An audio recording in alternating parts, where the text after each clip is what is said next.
হযরত আব্দুল্লাহ ইবনে মুবারক রাহমাতুল্লাহি আলাইহির এক ঘটনা মনে পড়লো, বারবারই দিলে আসতেছে, তো বলি যেহেতু ঘটনাটা এই বিষয়ের সাথে সম্পৃক্ত। হযরত আব্দুল্লাহ ইবনে মুবারক রাহমাতুল্লাহি আলাইহি অনেক বড় মানুষ ছিলেন। উনি বলেন যে জুন মাসের প্রচন্ড গরমের ভিতরে আমি আমার ঘরের ফটকে দুপুরবেলা দাঁড়ালাম। তো দাঁড়িয়ে দেখলাম একটা যুবক ছেলে, হাত নাই পাও নাই, মাটির ভিতরে হামাগুড়ি দিয়ে দিয়ে রাস্তা অতিক্রম করতেছে। আমি আমার দরওয়াজায় দাঁড়িয়ে এই দৃশ্য দেখতেছি।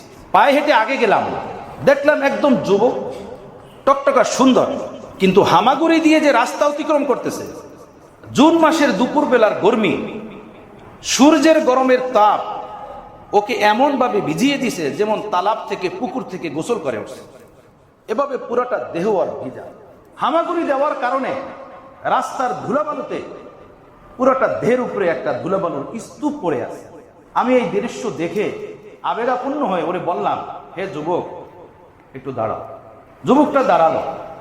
আমি বললাম যে তুমি কোথায় যাও? তো ওই যুবক আমাকে বললেন যে আমি বাইতুল্লাহর হজের উদ্দেশ্যে রওনা হয়েছি। আমি বললাম, হে যুবক, এটা শাওয়াল মাস, এখনো হজের 2 মাসের উপরে বাকি। তুমি এই শাওয়ালে হজের উদ্দেশ্যে রওনা হয়েছো, আরো কত লম্বা সময় রয়ে গেছে। তো ওই যুবক ছেলে আমাকে উদ্দেশ্য করে বলল, আব্দুল্লাহ ইবনে মুবারক, আপনি কি দেখেন না আমার 2টা পাও নাই, 2টা হাত নাই? আমি কিভাবে হামাগুড়ি দিয়ে এই আল্লাহর পথ, বাইতুল্লাহর পথ আমি অতিক্রম করতেছি। আমার জন্য তো অনেক সময়ের দরকার এভাবে বাইতুল্লাহে পৌঁছতে। তাহলে আব্দুল্লাহ ইবনে মুবারক বলেন, আমি ওরে বললাম, তুমি অপেক্ষা করো, আসো আমার বাসায়, আরাম করো, আমি তোমার জন্য হজের সফরের প্রস্তুতি স্বরূপ একটা উট সাওয়ারির ব্যবস্থা করে দিব। হজের সময় যখন কাছাকাছি আসবে, আমি তোমাকে সাওয়ারি দিব, সেই উটের পিঠে সাওয়ার হয়ে তুমি বাইতুল্লাহে যাবে, আল্লাহর ঘর তাওয়াফ করে আসবে, হজ করে আসবে। ওই যুবক ছেলে আব্দুল্লাহ ইবনে মুবারক রাহমাতুল্লাহি আলাইহিকে ডাক দিয়ে বলল যে, আব্দুল্লাহ ইবনে মুবারক, সৃষ্টিগত ভাবে আমি এভাবে 2টা পাও হারা, 2টা হাত হারা। হজের মৌসুম, মালিক আমাকে তার দুয়ারে ডাকছেন, আমি তার দুয়ারে যাব, মালিকের দুয়ারে সাওয়ার হয়ে শাহানা অবস্থাতে, এটা গোলামের জন্য শোভা পায় না। মালিক ডাক দিছেন, আমার হৃদয়ে ডাকের তরফ জেগেছে। আমাকে মাওলা যেভাবে সৃষ্টি করেছেন, আমি সেভাবেই আমি আমার মাওলার দুয়ারে হাজির হব। এই কথা বলে ওই যুবক ছেলে আবার হামাগুড়ি দিয়ে পথ অতিক্রম করা শুরু করল। আমি মায়াভরা দৃষ্টিতে ওর দিকে তাকিয়ে রইলাম, ওকে দেখতেই ছিলাম, আর আমি মাওলা প্রেমের গভীরতা ভাবতেই ছিলাম।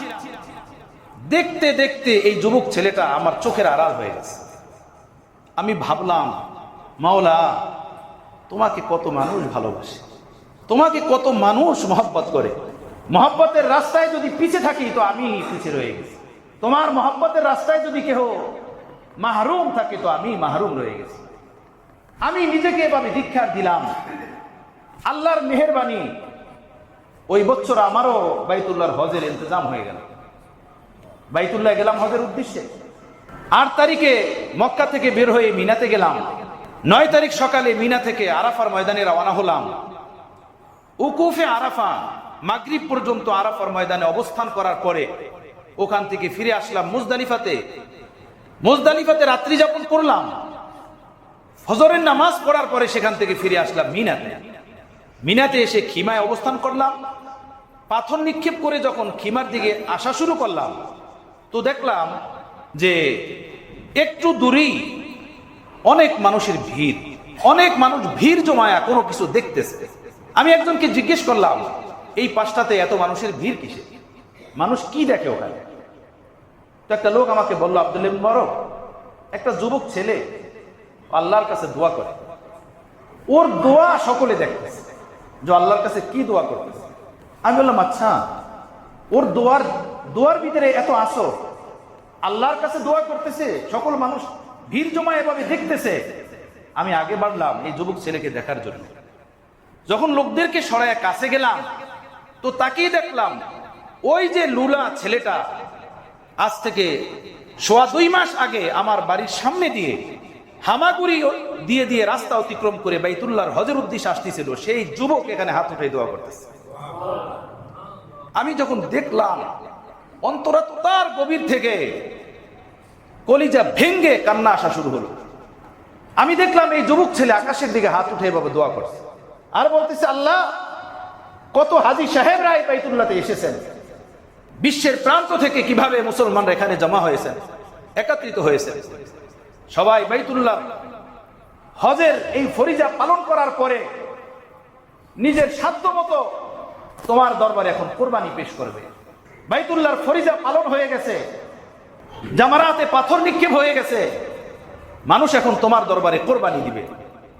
আমি তো ফকির ও মিসকিন, আমার কাছে কোরবানি দেওয়ার মতো কোনো পশু নাই, কোনো উট নাই, কোনো দুম্বা নাই, কোনো জানোয়ার নাই। আমি আমার জানটা নিয়ে তোমার দুয়ারে হাজির হয়েছি। সবাই আজকে পশু কোরবানি দিবে, আমি আমার আজকে জানটা তোমার দুয়ারে কোরবানি দিতে চাই। আল্লাহ, তুমি আমার জানটা তোমার দুয়ারে কবুল করে নাও। এই কথা বলে এমন ভাবে আল্লাহ বলে চিৎকার মেরেছে, আল্লাহ বলার সাথে সাথে ভিতর থেকে জান বের হয়ে গেছে এবং মাটিতে লুটিয়ে পড়ছে। আব্দুল্লাহ ইবনে মুবারক রাহমাতুল্লাহ আলাইহি বলেন, আমি অস্থির হলাম যে আল্লাহর নামে মানুষ এভাবে জান উৎসর্গ করে, এভাবে জান ফেদা করতে